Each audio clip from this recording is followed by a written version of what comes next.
Bonjour, je suis Guillaume Desjardins, professeur en gestion des ressources humaines à l'UQO. Et aujourd'hui, la capsule va s'intéresser à OneNote. C'est quoi OneNote? OneNote, c'est une application qui a été créée par Microsoft spécifiquement pour les universitaires. Ça sert à répertorier les notes de cours de façon systématique, puis ça permet aussi d'effectuer des recherches transversales lorsque vous faites, par exemple, votre révision pour les examens. Ça permet aussi de faire le partage des documents pour un travail collectif. Donc aujourd'hui, on va s'intéresser principalement aux fonctions de base de l'application. On va commencer par s'intéresser à savoir où aller chercher l'application. Donc le logiciel est gratuit et il peut être téléchargé soit sur les appareils de type PC, donc Windows, ou les Mac. Et il est aussi disponible pour les téléphones intelligents, donc iPhone, Android, et aussi les tablettes.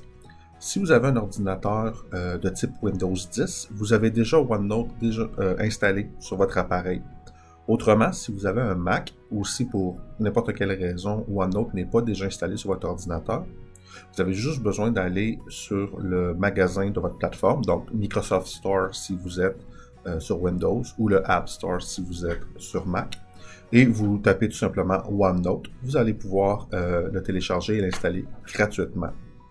Il est à noter que si vous êtes un utilisateur de la suite Office 365, vous pouvez avoir une version améliorée de OneNote. Cependant, la capsule d'aujourd'hui va se concentrer uniquement sur la version gratuite du logiciel. Donc par la suite, je vais vous faire une présentation sommaire de l'application. Donc ça va inclure par exemple l'ensemble des livrets, des sections et des pages, et comment ça peut se transcrire lorsque vous prenez des notes dans vos cours.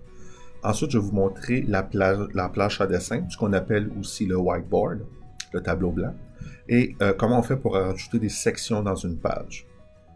Puis finalement, à la dernière section de la capsule, je vais vous montrer tout ce qui est les onglets de l'application. Donc ça va inclure par exemple l'onglet d'accueil. Ça, c'est la section où vous allez pouvoir modifier la police d'écriture, de souligner, de mettre en gras ou d'ajouter des annotations spéciales pour la recherche. Vous avez ensuite l'onglet Insertion. Donc ça, c'est l'onglet qui va vous permettre d'ajouter par exemple des mémos vocaux ou des PowerPoint de vos cours ou des documents écrits pour que vous puissiez les annoter en temps réel. Puis finalement, la dernière section, c'est la table à dessin qui va vous permettre d'utiliser l'option dessin. Donc si vous avez un écran tactile avec ou sans stylet, vous allez pouvoir écrire sous vos notes comme si vous étiez sur du papier. Donc allons-y. Donc lorsque vous allez ouvrir OneNote pour la première fois, c'est l'image que vous allez avoir. Donc vous faire une visite des lieux rapidement. Donc en haut ici, vous allez avoir votre bloc-notes qui va être aussi votre livre, votre manuel. Vous pouvez créer différents blocs-notes selon ce que vous avez besoin de faire. Donc ici, j'en ai créé un pour les fins de la démonstration. Vous avez en dessous ici les sections, donc les différents onglets que vous voulez que votre bloc-notes comprenne. Vous pouvez rajouter une nouvelle section en appuyant sur le bouton plus en bas ici. Si vous voulez renommer une section, vous avez juste besoin de cliquer avec le bouton droit et vous pouvez renommer la section. Donc par exemple ici, je vais nommer un de mes cours. Donc j'ai créé ma section avec un cours. Ici, c'est les pages que vous avez dans votre section. Même principe, vous pouvez rajouter différentes pages selon vos besoins. Et vous pouvez les renommer. Donc, exemple, ici, je vais l'appeler que c'est la séance 1 du cours. Donc, vous voyez, ça change automatiquement le titre du cours avec la dernière modification qui a été apportée ici. Donc, vous montrez un petit peu les options de base que OneNote est en mesure de faire pour vous aider à prendre les notes. Vous avez les différents onglets ici. Donc, au niveau de accueil, c'est tout ce que vous pourrez trouver un petit peu dans un document de type Word. Donc, votre police, la grosseur de police, si vous voulez mettre en gras, italique, souligner, surligner des données, faire des points. Vous avez ici la possibilité de mettre des indicateurs. Ces indicateurs-là vous permettent de faire une recherche rapide. Par la suite. Donc, vous avez, exemple, si vous avez une liste de choses à faire, si vous voulez noter comme étant quelque chose d'important, une question ou des rappels. Et vous avez ici la grosseur de la police si vous voulez créer des titres, sous-titres, intertitres, par exemple. Donc, imaginons ici que je mets un texte. Donc, disons que c'est un texte que j'ai écrit. Comprenez que OneNote est comme une grosse plage à dessin, un gros tableau blanc. Donc, ce n'est pas comme Microsoft Word où c'est que vous allez avoir une restriction au niveau de la page. Ici, votre texte, vous pouvez littéralement le mettre n'importe où et le modifier en tout temps sans avoir de problème. Donc, vous avez ici votre texte qui a été écrit. Si votre texte, comme par mon exemple ici, a été copié-collé, il va m'indiquer automatiquement de où il a été copié-collé. Donc, ça me permet d'aller le rechercher s'il y a quelque chose. Ici, on va l'enlever pour l'exemple. Et par la suite, on peut tout simplement souligner les choses qu'on juge importantes ou modifier de l'information. Donc, ici, je pourrais écrire que ça, c'est quelque chose qui est très important. Je pourrais, par exemple, prendre ces fonctionnalités-là ici et les numéroter. Donc ça vous permet de prendre différentes notes. Et là, je pourrais aller par exemple ici et rajouter d'autres notes selon ce que j'ai besoin. Donc ça, c'est pour la fonction de base. Vous avez aussi la fonction dessin qui est ici.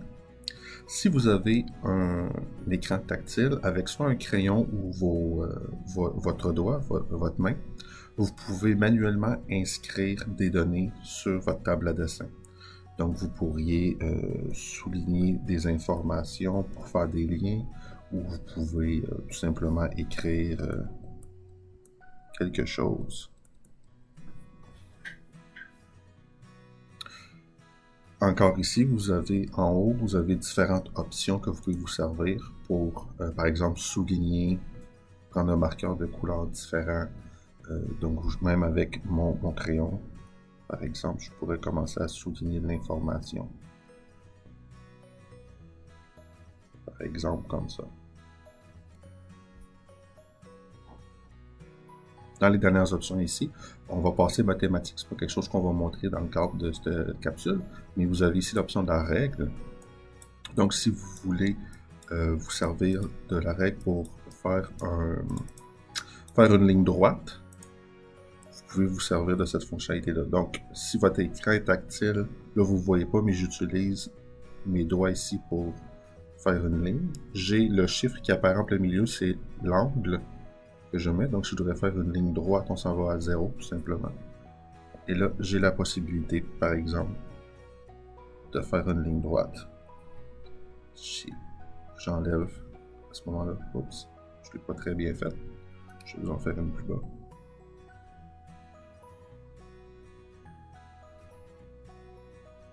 Voilà, vous avez la possibilité à ce moment-là, si vous avez besoin de faire un angle droit pour vos notes ou quelque chose comme ça, vous pouvez vous servir de la règle pour faire ça.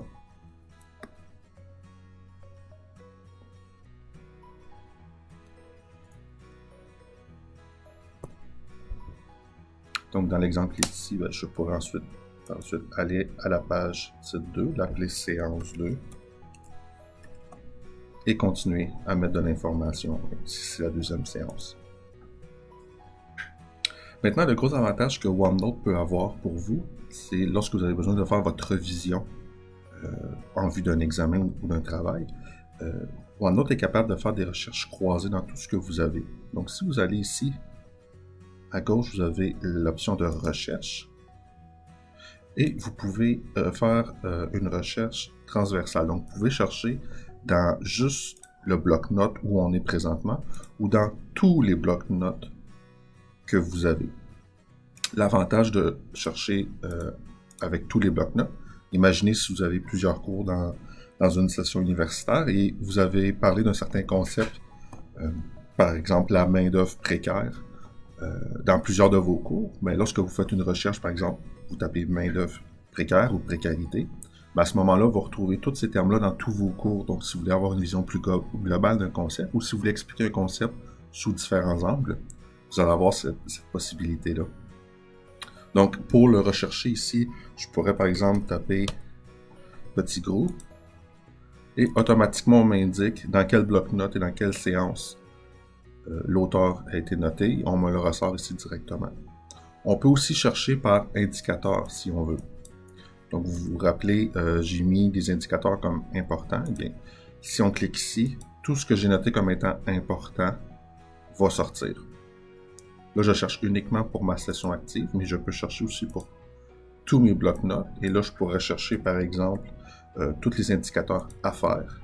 Et là, on m'indique dans chacun de mes blocs-notes où j'ai un indicateur à faire. Et si je clique dessus, automatiquement, on m'apporte dans ces sections-là.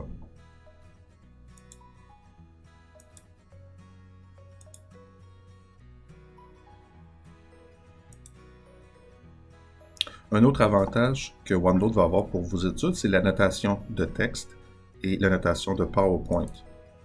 Donc, si vous allez dans l'option « Insérer » ici, vous avez différentes possibilités d'ajout que vous pouvez faire. Par exemple, vous pourriez mettre une vidéo en ligne pour le regarder lors de votre révision. Même chose pour des liens ici, mais vous avez l'option « Fichier » et « Impression » qui est très intéressante. Donc, impression, ça va créer une partition en format PDF qui vous permet de l'éditer. Donc, ici, je vais aller dans impression. Et par exemple, je prends un de mes vieux cours.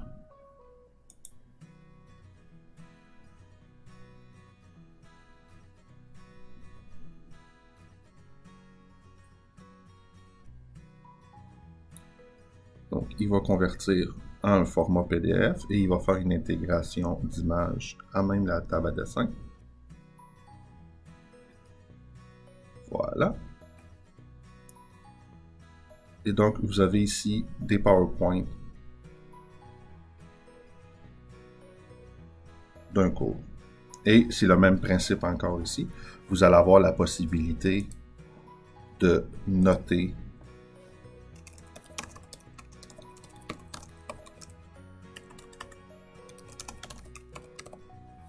des choses.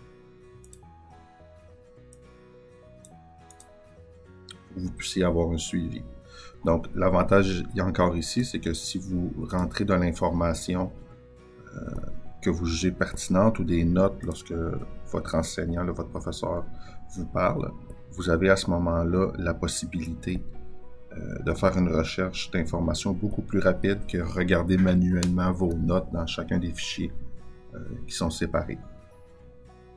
Donc, c'est l'avantage que vous avez au niveau de OneNote de pouvoir directement éditer des fichiers ou que ce soit des PDF, que ce soit des PowerPoint. Par la suite, vous avez même la possibilité de les partager. En haut à droite ici, vous avez l'option pour pouvoir partager votre bloc-notes. Donc, vous pouvez l'envoyer à un de vos collègues si, par exemple, vous voulez comparer vos notes que vous avez prises en cours ou vous voulez compiler vos notes de cours ensemble. Ou vous pouvez aussi vous faire une création partagée. Donc, ce que ça va faire, c'est que vous pouvez, par exemple, avoir cette page-là et que 4 et 5 personnes travaillent en même temps sur le document pour prendre des notes ou rajouter du contenu complémentaire dessus. Donc, ça vous permet d'avoir des notes de cours beaucoup plus complètes. Enfin, la dernière chose que je vais vous montrer qui peut être pratique pour vous, c'est l'enregistrement audio qui est ici. Donc, naturellement, vous devez vérifier avec votre enseignant, votre professeur, si il vous autorise à enregistrer votre cours. Mais s'il vous donne la permission, vous pouvez tout simplement partir un enregistrement audio. Donc, l'enregistrement commence automatiquement. Et ce qui est extrêmement intéressant avec l'enregistrement audio, c'est que les informations que vous écrivez lors de l'enregistrement, donc je peux continuer à travailler sur le document. Donc, imaginons que le prof nous explique la distribution T, la distribution Z, comment comprendre les idées des quarts types, par exemple. Je peux rentrer des informations comme ça. Et lorsque j'arrête mon enregistrement, ici, si j'en refais la lecture, donc je pourrais malheureusement pas vous montrer la lecture parce que je suis en train de vous parler, ça cause problème. Mais l'avantage de refaire une lecture, c'est que vous allez pouvoir voir les notes que vous avez prises au moment que l'enseignant parlait. Donc, si vous aviez écrit une note, par exemple, pendant que le professeur parlait et que vous n'avez pas pu la compléter, vous allez pouvoir entendre ce qu'il disait à ce moment-là lorsque vous rentrez l'information. Donc, c'est très pratique pour récapituler vos notes lors, par exemple, d'une révision. Donc, c'est un revue, un survol pour OneNote, pour Windows 10, un survol des fonctionnalités de base. J'espère que ce logiciel-là va pouvoir vous aider lors de vos études universitaires. Donc, j'espère que vous avez apprécié le survol de l'application OneNote. Bien entendu, il y a beaucoup d'autres applications de ce logiciel-là que je n'ai pas pu démontrer dans la capsule. C'était vraiment un but de vous initier à l'application si vous ne l'aviez jamais entendu. Je vous laisse des ressources complémentaires que vous allez pouvoir utiliser si vous voulez aller plus loin. Notamment, le dernier lien des ressources complémentaires est un guide d'utilisation fait par une université en Europe qui pousse un petit peu plus loin l'utilisation du logiciel. Donc, je vous remercie. À une prochaine fois.